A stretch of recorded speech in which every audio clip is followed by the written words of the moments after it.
Do you know what's fucking weird? It's every time the governor of Texas, Greg Abbott, tweets something on Twitter, it's like always super uplifting, inspiring, and like, hey, we just, gave everyone better Second Amendment rights, and we lowered taxes, and we signed a bill preventing people from fucking with our oil industry. And then all the comments are just like, fuck you, Greg Abbott, you piece of shit. This is like 100 different ways that we believe you're corrupt and our entire state's going to hell. Like, no matter what it is, we literally saved 3 million babies from a burning house. And everyone's like, you piece of shit, you let the power grid fail. I lost my cousin because she froze to death in the freeze. Fuck you, you asshole. I'm gonna read you guys some of these tweets. So here's Greg Abbott. This is funny as fuck. I don't know why this makes me laugh so much. He tweets, today I signed a fiscally conservative Texas budget. It includes no new taxes, a budget surplus of more than $1 billion. Shows on a picture of him in his office looking cool. And then the top comment there is fiscally conservative enough to look the other way. There are larger issues and you just don't know what you're doing. And then a meme about the border wall and the Texas power grid and the public schools. And then let's see, but aren't you spending our money on a border wall, one that will take land from Texas landowners and could alter fragile ecosystems and increase flooding? If you got $1 billion, maybe you can cut some checks to the citizens who pay those electric bills. What do you think the money is for? Question mark, question mark, question mark.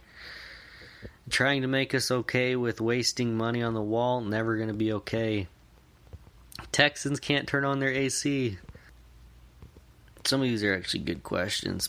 So if you're projecting a surplus of $1 billion, not $75 billion like California, why aren't you lowering taxes, giving the money back, or fixing the electric grid, or improving education, or providing health care for those that don't have health care coverage?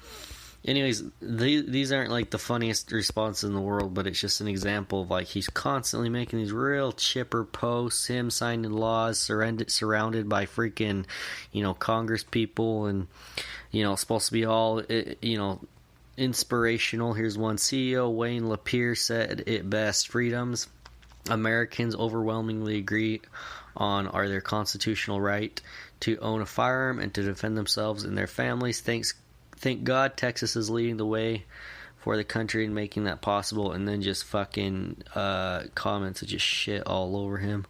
For a pro-business guy, you sure have a lot of bankrupt friends, or is that the way you do business? Is the top comment. Oh my god, people love shitting on Greg Abbott, and I find it immensely amusing. This is my favorite one, is the picture of Texas, and then in the middle it has words and a number, and it's the number 0, and it says 0 days without being a national embarrassment, basically saying Texas is a national embarrassment. I think it's hilarious. Not that I think Texas is a national embarrassment, I just think the meme is hilarious. We were flying electric helicopters on Mars, but we can't use the dryer in Texas. This is because scientists are in charge of Mars and Republicans are in charge of Texas.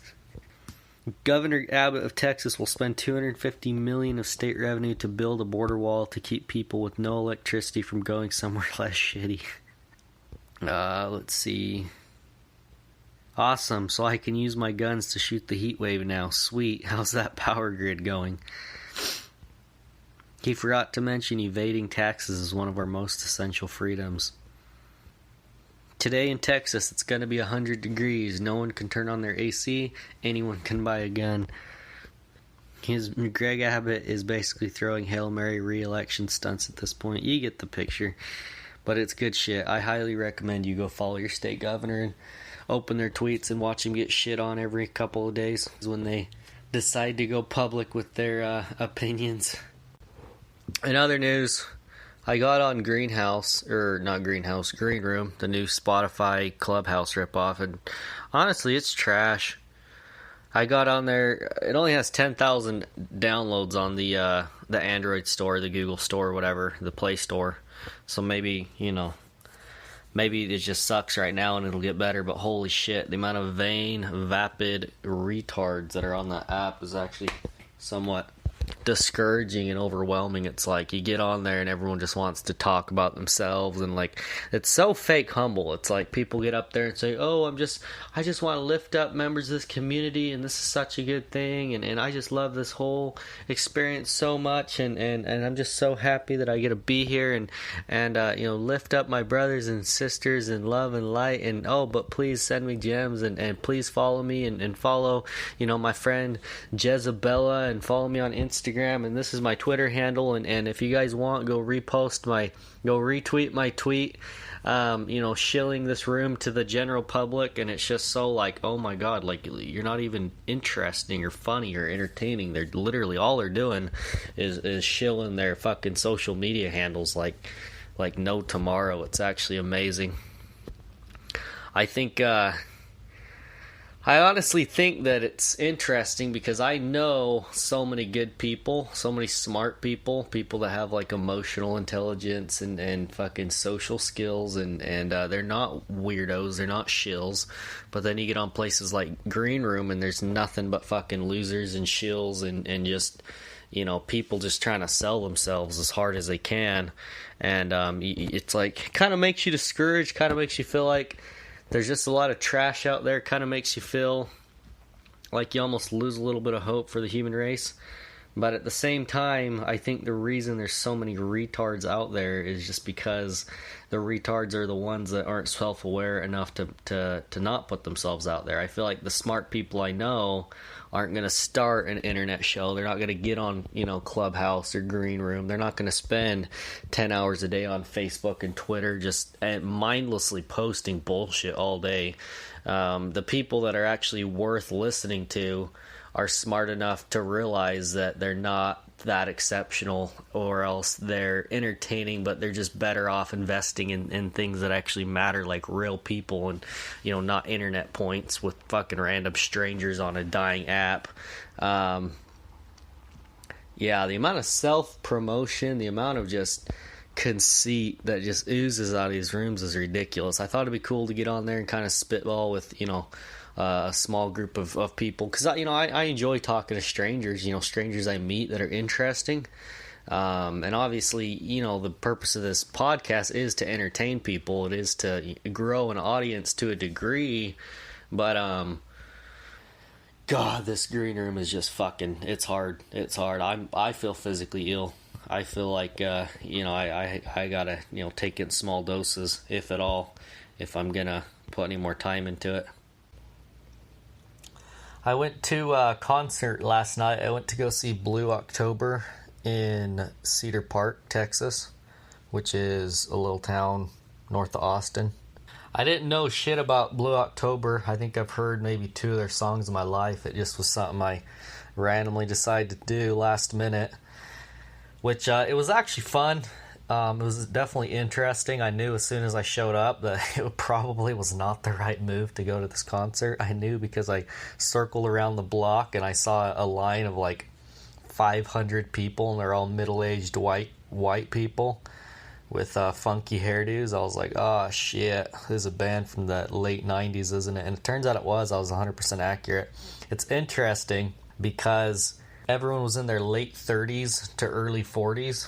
And, these people, they get into music and bands normally when they're in their late teens, early 20s is when they get real hardcore. I think it's kind of when you go through your angst stage where you just hate life and you're depressed, and then, whatever musician you happen to find that, helps you pull you out of it or helps pull you into it, or whatever you're trying to do, it's like you really gravitate towards that music. And it's there for you during a certain point in your life. And then when they come into town, they're the main group of people that are going to show up and support this band, especially the smaller bands. Not like these huge pop stars like the ones that sell at arenas, because it was a small event venue. I think there were maybe 500 people tops. It wasn't massive. It could have even been less than that. I'm not sure. But the people that show up and support these guys are obviously this specific type of band. Is they make depressing music. The lead singer, whatever his name is, Justin something or other, is obviously a guy that's had a rough time emotionally in life. He's just, you could tell he just been through drugs and alcohol and just everything in between, and really had a bad time at certain points. And all of his music, or not all of it, but a lot of his music's just about being depressed and suicidal and wanting to end it all.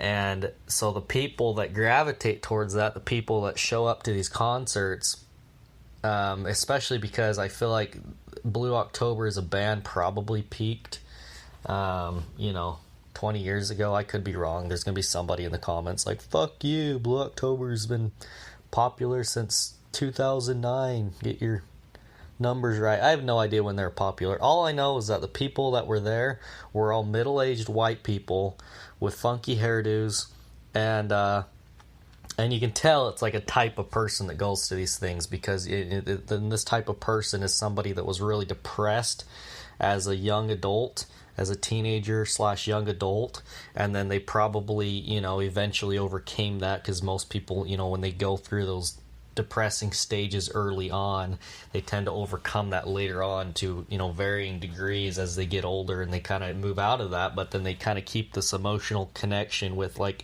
the original music that they listened to during that time period. And I'm not saying I'm better than, these people. Obviously, hey, I probably went through some depression as a teenager, and I listened to Eminem because I'm not a fucking pussy. So I feel like, hey, I have a real, if Eminem ever show up in town, I'd absolutely go to his concert and feel pretty stoked about it. But yeah, some of these people just seemed like really just into it, really just like they were reliving, this part of their life that they experienced. They're reliving this part of their life through listening to this music. And I don't know if it's a net positive or a net negative, because whatever energy was going on there, I probably wasn't quite as tuned into it as I could have been. The one thing I learned last night is that Blue October's not that great. Not to rip on this guy, the guys that obviously make the band, like, hey, it's cool. I'm not gonna rip on anyone that shows up and tries to put on a show and entertain you. At least he wasn't shamelessly self-promoting the entire time, unlike fucking Greenroom.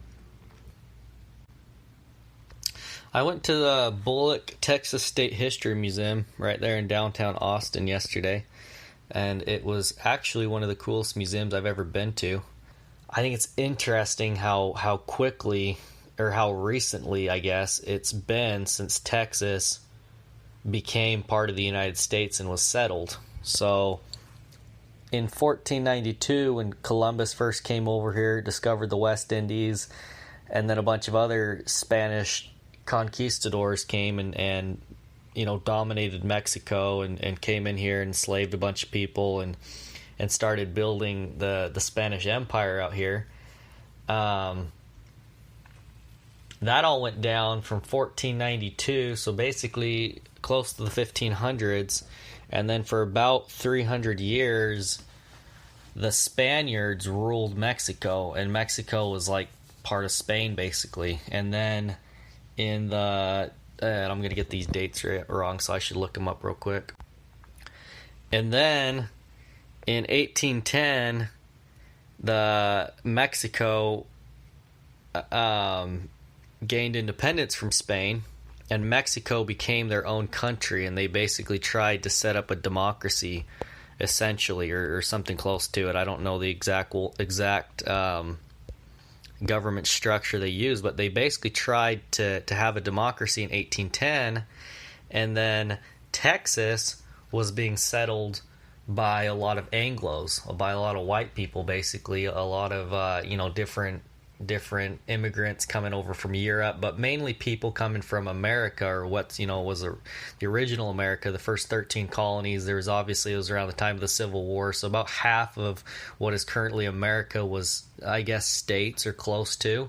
But Texas was like their own nation. Texas wanted to be their own country. They wanted to be their own thing, their own nation state, basically.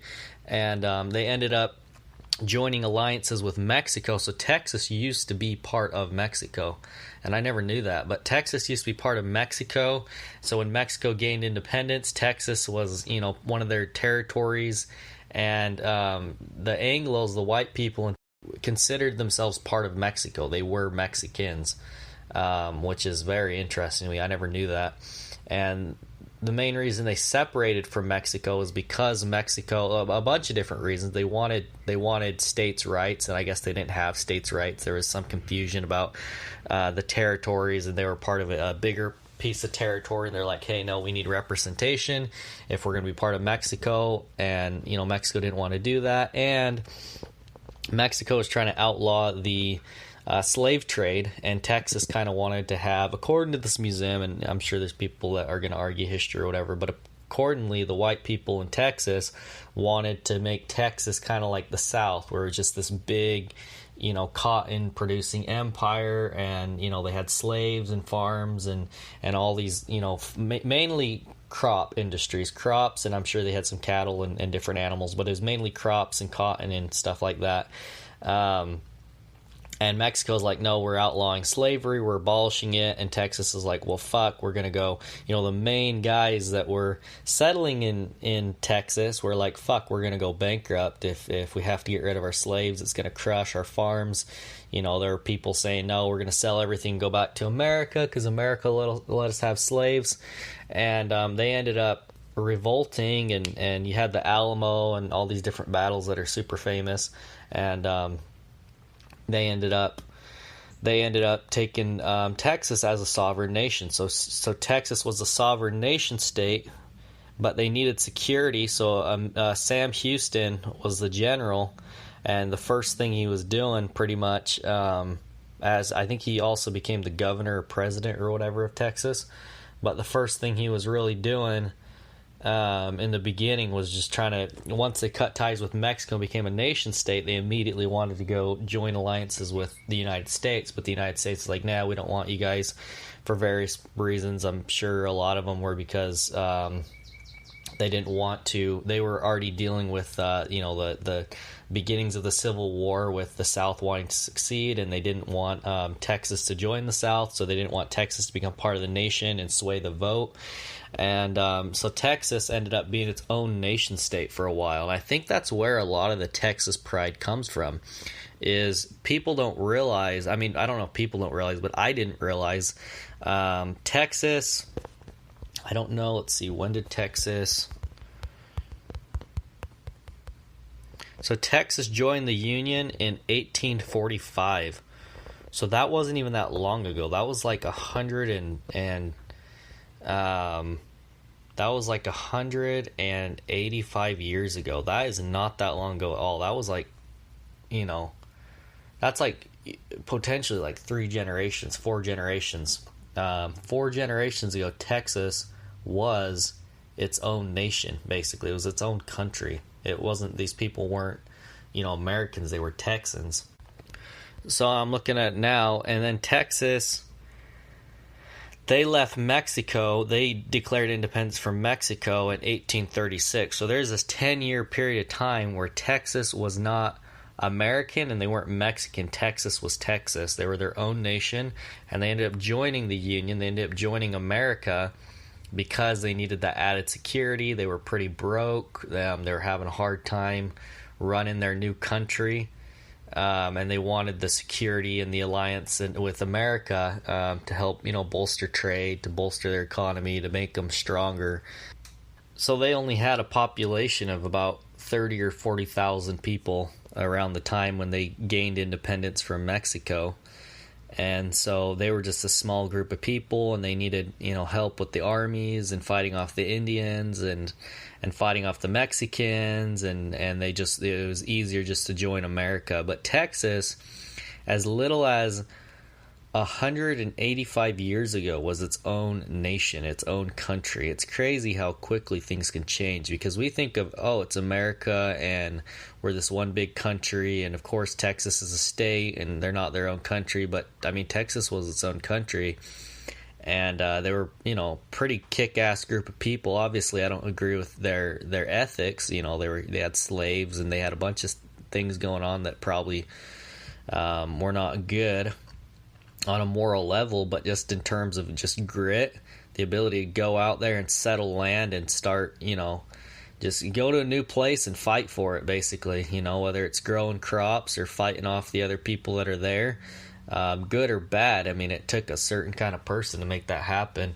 and basically establish their own new country just out in the middle of nowhere. Like, that is, to me, it's bananas. It's crazy.